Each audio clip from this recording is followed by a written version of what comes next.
Good morning and welcome to another one of Drew's Book Reviews. So today we're going to be talking about George R. Martin's Fire and Blood. So this is the history of Westeros 300 years before a Game of Thrones, back when the dragons ruled Westeros. So this book deals primarily with the Targaryen family and the dragons that they used to rule and conquer the entirety of Westeros. And of course, we got Aegon the Conqueror, as is referenced frequently both in Game of Thrones and in Fire and Blood as well. He is a guy that first came in and basically conquered all of Westeros with the dragons, and basically gave the ruling kings of Westeros an option: you either bend the knee to me or you die in a blaze of fire and blood.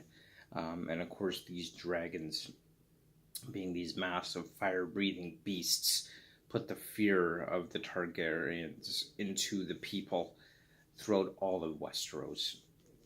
So this book covers about a 150-year period from the beginning of the reign of Aegon the Conqueror through until about 134, 140 years after conquest. So it just kind of runs down through the family history of the Targaryens.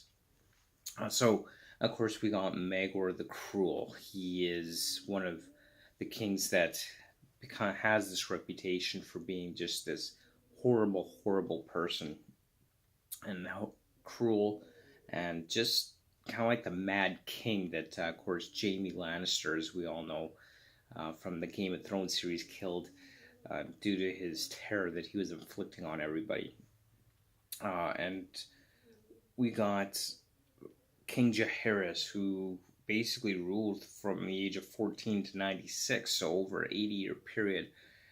He is kind of known as the Good King, and he's loved by all accounts. So we see within the Targaryen history this history of the good kings and bad kings, typical what you see in most royal families throughout the history of Europe, of course.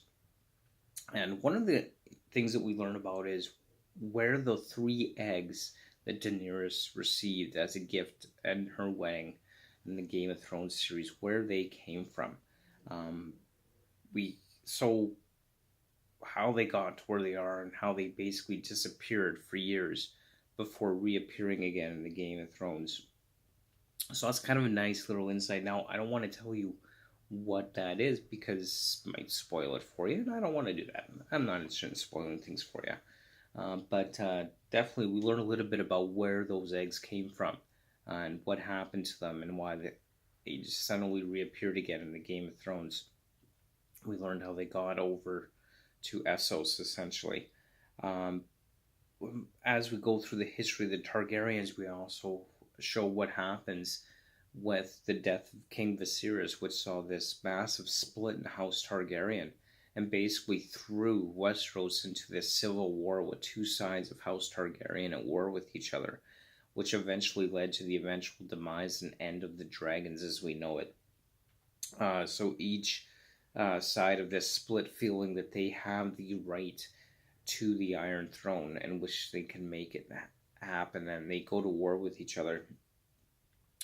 Basically, this leads to the downfall of the dragons and all the power behind their rule, and that's when we kind of start to see the decline of House Targaryen. Essentially, we don't get much beyond that split in House Targaryen within this book.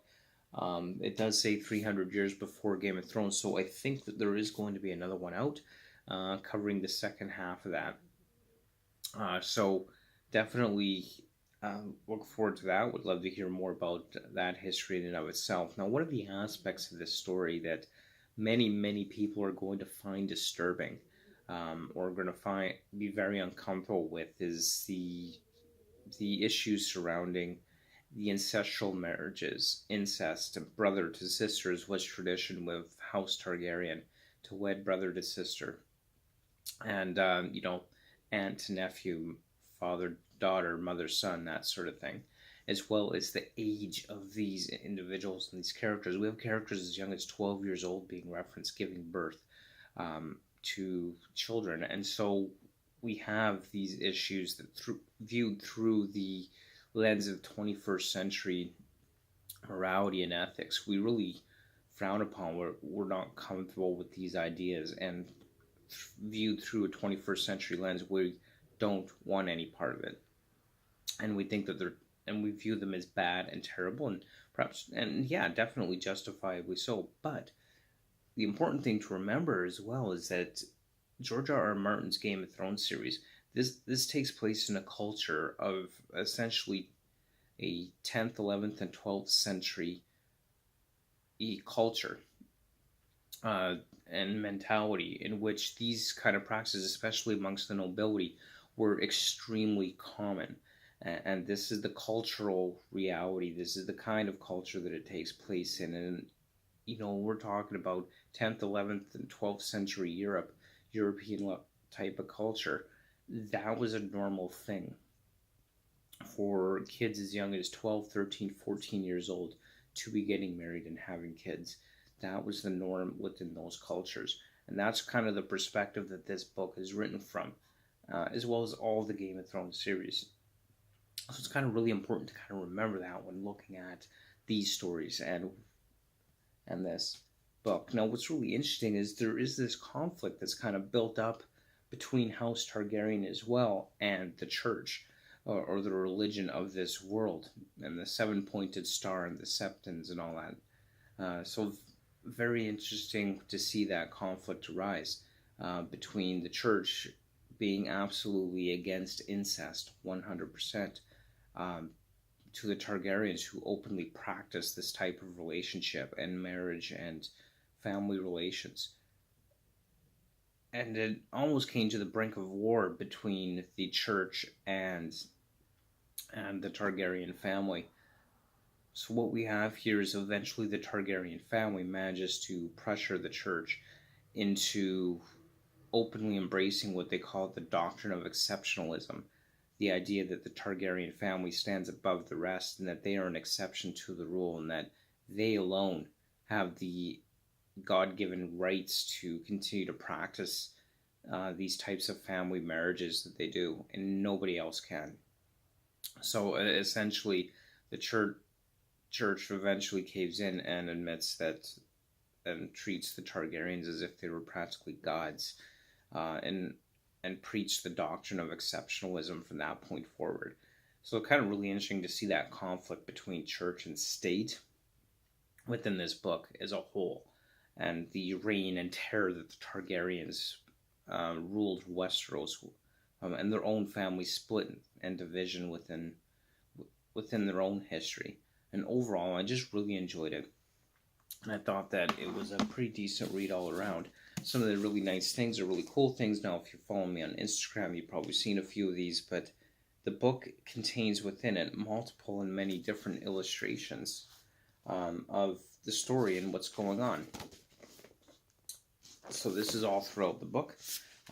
Lots of really good illustrations. You really kind of get a better sense of the story, of the size of the dragons that we're dealing with here as well, compared to the size of the people. And just overall, just really enjoyed this book. And like everything Game of Thrones, it is just really, really good read. Now, of course, because it is a history of the Targaryen family, it's not really told in that normal kind of story flow base. Definitely reads more of like a historical text, just explaining the history of the Targaryen family of Westeros. But definitely still an interesting and good read, and I know that I certainly enjoyed it, and I would definitely recommend, especially if you are a Game of Thrones fan. Definitely well worth picking up and reading. So those are just my thoughts on Fire and Blood by George R. R. Martin. And as always, don't forget to comment, like, and subscribe. Links to my social media profiles will be in the description below, and of course, don't forget to stay tuned. Next up, we are going to have Jim Butcher's Summer Night. So this is the next book in the Dresden Files. So don't forget to stay tuned for that one. Thank you so much for watching. I hope you have yourself a fantastic day, and we will see you next time on the next episode of Drew's Book Reviews.